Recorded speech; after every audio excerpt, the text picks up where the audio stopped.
Generation of electricity. You might recognise these two pictures here. The one on the left shows a fossil fuel power station, and the one on the right shows a nuclear power station. You might recognise these ones as well. On the left, we have a hydroelectric dam, so there's water in a reservoir behind it, and the water can be passed through turbines, which generates electricity. And on the right, we have wind turbines, so the wind pushes the turbines round, which again produces electricity. When a moving magnetic field is placed near a wire, the wire can have electrical energy induced in it. Just here, we've got a magnet, which you hopefully recognise, and when we move this magnet, we're moving the magnetic field. It's being placed next to this wire just here, and so the wire will have electrical energy induced in it, so a current is created. If the magnetic field is able to rotate, a generator can be built. You can see here we've still got our magnet, we've still got our coil of wire, but the way this is made means that our magnetic field can spin. Therefore, a generator can be built with this. A rotating magnetic field is used in the electrical generators of most power stations, like in the pictures that we looked at earlier. Here is a diagram showing what it looks like inside of these electrical generators. A simplified diagram of a fossil fuel power station is shown below. Remember, fossil fuels include coal, oil, and gas.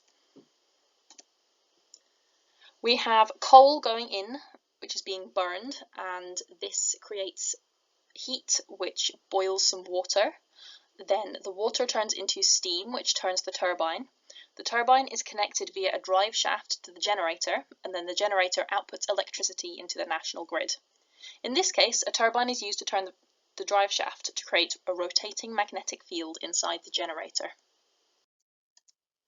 Two key energy changes are needed for non-renewable power stations to operate. The first one is chemical to heat, and this happens inside the boiler for fossil fuels or the reactor for nuclear power stations. And kinetic to electrical. This happens in the generator. Remember, kinetic energy is movement energy. Here's a quick question. See if you can remember from S1 what these three terms mean. A, energy source, B, non-renewable, and C, renewable. Pause here to give yourself a bit of time to write down or just have a think about what these terms mean. A, an energy source. An energy source is something that we can get useful energy from. B, non-renewable. A non-renewable energy source is one where the source will eventually run out. It's finite. And C, renewable. A renewable energy source is one where the source will not run out. Create a table to classify the following energy sources into two groups, renewable or non-renewable. We've got coal, gas, hydro, nuclear, solar, tidal, oil, and wind. Here's the table. Pause now if you want to have a go at filling this table out. Let's go through them. For our non-renewables, we've got coal, we've got gas, but then hydro will go in renewable, nuclear in non-renewable, solar and tidal both in renewable, oil for non-renewable, and finally wind for renewable. Here's an activity you could have a go at. By carrying out research, find at least one advantage and one disadvantage for the sources in the previous table. You could present your research to the rest of the class and decide on which format that presentation should take. A PowerPoint, a poster, a solo talk, or even sing it to the class if you want to. All non-renewable power stations can generate a lot of electrical energy. The non-renewable power stations that use fossil fuels, so coal, oil and gas, also produce a lot of atmospheric pollution. The non-renewable power stations that use nuclear fuel generate the most electrical energy per kilogram of fuel, but they also produce radioactive waste. This radioactive waste can be harmful to living cells and can be hard to store or destroy. Renewable power stations do not generate a lot of electrical energy and can be expensive to set up. However, renewable energy power stations produce very little atmospheric pollution. The energy sources for renewable power stations are freely available, for example wind, but are not always available. For example, it's not always sunny in Scotland. Electrical energy is supplied all over the world, but which sources are used most often? From this table, we can see that out of all of our sources, coal is the most used, as it's 41% of the world energy. Looking down at the bottom of the table, our solar energy is only 2% of our world energy, but this definitely varies from country to country. In France, their energy is mostly nuclear at 75%. A task for you to try is to research and create a similar table, but just for Scotland. See what the percentages are and have a go at comparing them.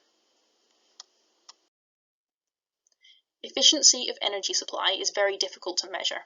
In the table below, all of these percentage values are approximate. We can see that hydroelectric power, that's where you've got a big dam and your water goes through turbines inside it to produce electricity. The efficiency of this is 90%, which is really good. If we go all the way down to solar, we can see that the efficiency is only 16%. So of all of the energy going in, only 16% of it actually comes out as useful electrical energy at the end. These values again vary from country to country. The angle of the sun is definitely going to affect your solar efficiency, so it's going to be much better in a sunnier country than it is here. Systems are not 100% efficient.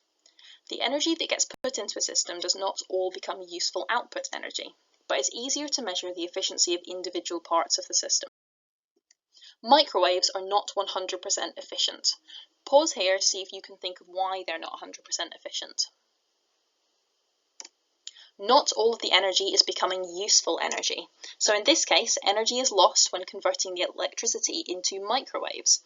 It can also be lost warming up things that you don't want to warm up, like the metal inside the microwave or the glass turntable.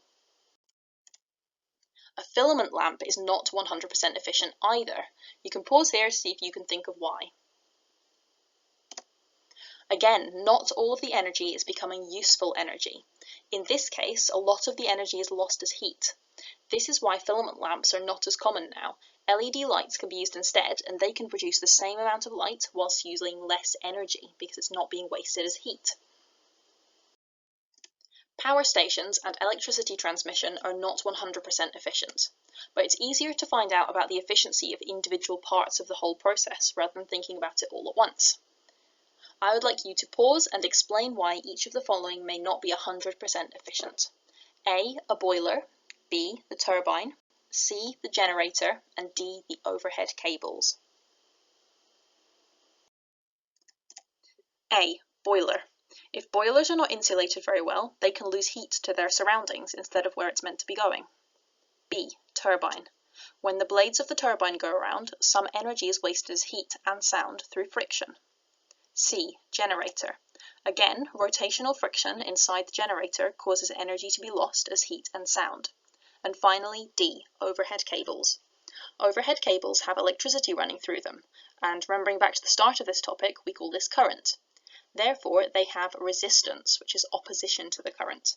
This resistance causes some of the energy to be lost as heat. However, the electricity is transferred at very high voltages. Remembering back to the lesson on transformers, this high voltage reduces the resistance and the energy loss. Notice that a lot of this wasted energy is lost as heat and sometimes sound. Systems that are designed to produce heat are often much more efficient than systems that are not. This is because any wasted energy, which would have been lost as heat, is actually not wasted. The whole point of the system is to produce heat. The purpose of a torch is to produce light, but if a filament lamp is used, then it will produce heat as well. The heat is wasted, and so the torch is not very efficient. If you think about a boiler that you might have in your house, so one that makes your radiators work and perhaps makes hot water, this is designed to produce heat, so any extra heat that might be being lost to the surroundings will just be making the room which your boiler is in quite warm. Efficiency is usually quoted as a percentage and can be calculated using the following equations. Efficiency equals the useful energy output divided by the energy input times by 100, and efficiency equals the useful power output divided by the power input times 100. So looking at the two little letters just here, I'll write on the slide for you. Our EO is our energy output, so this is useful energy output.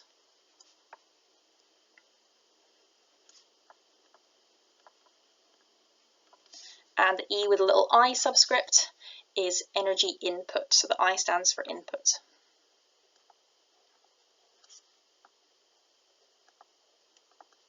And the same with the second equation, it's just that the P stands for power. So here is the useful power output.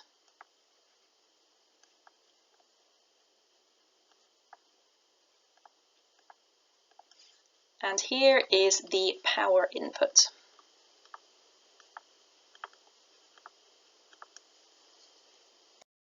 The following slides contain some review questions and worked answers. If you want to have a go at these before I go through them, just pause the slide and have a go at the question, and then you can listen and see what you got right. If you'd prefer just to have a go at the questions, you can have a go and then skip to the final slide to see the numerical answers, rather than going through the whole process if you think you would rather do that. Question 1. Which of the following contains only non-renewable sources of energy? Thinking back to non-renewable, that means our source is finite. Let's look for all of the finite sources here. We have coal, biomass is renewable, so it's not going to be that. Water is renewable, wind is renewable, wave is renewable, solar is renewable, tidal is renewable, oil, here we go, that's another non-renewable one. Gas is non-renewable. There we have oil again, gas again, coal again, and then coal again at the bottom. Looking at all of these, we can see that D is the only one that contains only non-renewable sources of energy. So your final answer is D. Question 2. A thermal power station has an efficiency of 40%. A combined heat and power station produces hot water for homes as well as generating electrical energy.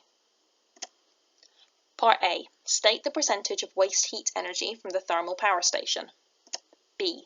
State the useful energy output from the combined heat and power station. Let's look at part A first. State the percentage of waste heat energy from the thermal power station. Well, we know that the thermal power station has an efficiency of 40%.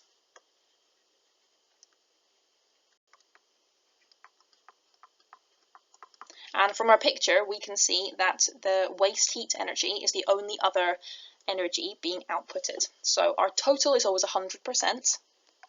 If we take away 40%, we get 60% waste heat energy.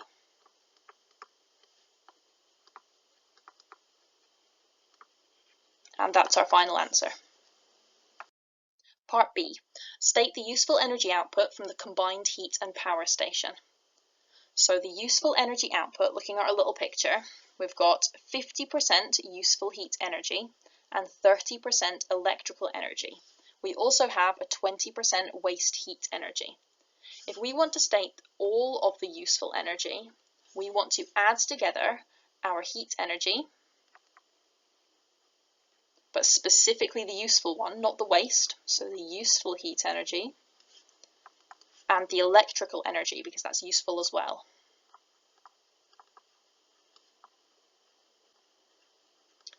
So useful heat energy is 50%, electrical energy is 30%, so our combined useful energy output is 80%. Question 3. A nuclear power station has an energy output of 1,500 megajoules. A hydropower station has an energy output of 25 megajoules. We've got 3 parts to this question. Part A, state an advantage of using a nuclear power station. Part B, state an advantage of using a hydropower station.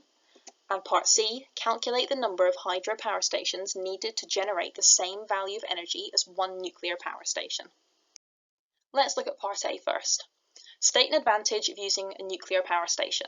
Well, we know that nuclear power stations produce lots of energy compared to the other types of power stations, so we can say produces lots of energy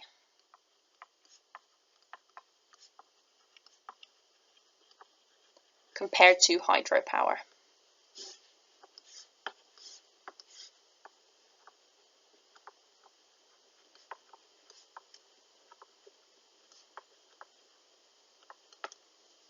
And part B was state an advantage of using a hydropower station. Unlike nuclear power stations, hydropower stations don't produce any sort of toxic waste products or pollution. So we can say hydropower does not produce any toxic waste or pollution.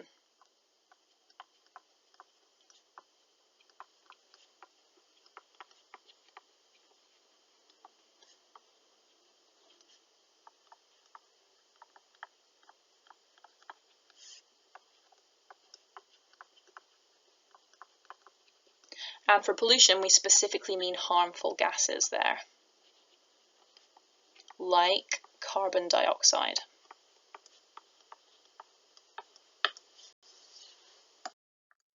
Finally, we've got part C. Calculate the number of hydropower stations needed to generate the same value of energy as one nuclear power station. So we know one nuclear power station has an energy output of 1,500 megajoules, so we can write this down.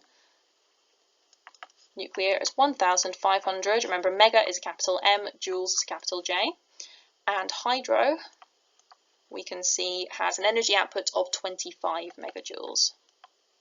It's quite a big difference between these two numbers. How many times does 25 go into 1,500? That's what we want to work out.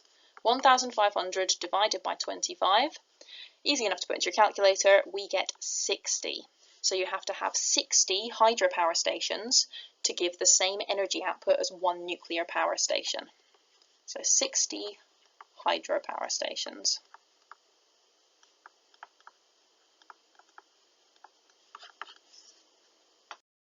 Question 4. Part of a traffic information sign is shown below. We have our traffic information sign, we have a wind generator on top, a panel of solar cells, and a rechargeable battery. 1 square meter of solar cells can generate up to 80 watts of power. The panel of solar cells has an area of 0.4 square meters. A. State the energy change that takes place in a solar cell, and B. Calculate the maximum power output from the panel of solar cells. Let's look at part A first. State the energy change that takes place in a solar cell. We know that solar cells take in light, so that must be what we're starting with. And then if they want to convert them into a useful type of energy, that energy is electrical energy. Part B. Calculate the maximum power output from the solar cells. So if we look in the question, we can see that 1 square meter of solar cells can generate up to 80 watts of power. However, we don't have 1 square meter of solar cells. We have 0.4 square meters. So if 1 meter squared is equal to 80 watts of power, 0.4 meters squared is going to equal 80 watts, but multiplied by 0.4. That is equal to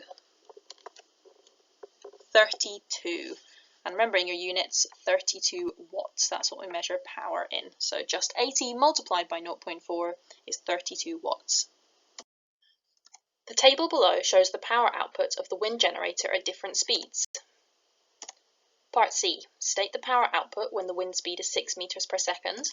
And part D, the maximum power output from the wind generator is 64 watts. State the wind speed that will achieve maximum power output. Let's have a look at part C first. There's a couple of different ways of going about this question, but what we want to do is try and spot a pattern in the table that will let us fill in that missing box. Something we could notice is that the wind speed goes up in twos. We can see that 2 plus 2 is 4, 4 plus 2 is 6, 6 plus 2 is 8, and 8 plus 2 is 10, so that's very consistent. And what we can see is the power output, 8 plus something is 16, that's going up in 8. And we can also see that 32 plus 8 is 40. So what we could do to find this missing value is add on 8 to 16. Now another way of going about this is spotting the pattern between the wind speed and the power output itself. If we take 2, what do we need to do to 2 to get it to 8? Well, we could add 6, but if we add 6 to 4, it's not going to get us to 16. That's not the pattern we're looking for. What we could do is multiply 2 by 4. So 2 times by 4 is 8. We can see that 4 times by 4 is equal to 16. We can also see 8 times by 4 is equal to 32. And we can see 10 times 4 is equal to 40. This gives us a much more precise way of getting this missing power output just here. So we can take 6, times it by 4, and we get to 24 watts. And just checking, if we think 16 plus 8, that also gives us 24. So either of these methods would work, anything that gets you to 24 watts in that power output there. Let's move on to part D. The maximum power output from the wind generator is 64 watts, and we want to state the wind speed that will achieve that maximum power output. So just filling in our table, so we've got all our values in here, and we work this out to be 24. We want to state the wind speed that will achieve the maximum power output when that power is 64 watts. In the previous question, we worked out that wind speed times by 4 is equal to the power output. So we can work backwards here. If we take the power output, which is 64, and instead divide it by 4, we're going to get the wind speed that's equivalent to that.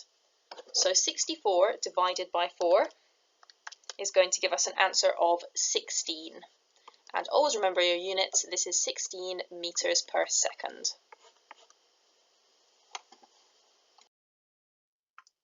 Question 5. A scientific research station near the South Pole uses a vertical axis windmill to generate electricity. That's what this looks like just here. During a 24-hour period, the average power output of the wind-powered generator is 25 kilowatts. A. Show that the electricity generated is 600 kilowatt hours. B. The station uses 200 kilowatt hours of the energy it generates in a 24-hour period. The remaining energy is sold at 9 pence per kilowatt hour. Calculate the income in a 24-hour period.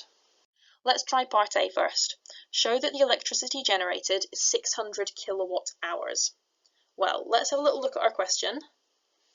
We can see it's during a 24-hour period, so over 24 hours, our average power output is 25 kilowatts.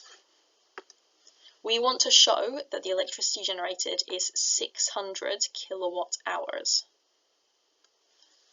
If we take 24 hours and multiply it by 25 kilowatts. Oh, look at my spelling, terrible, isn't it?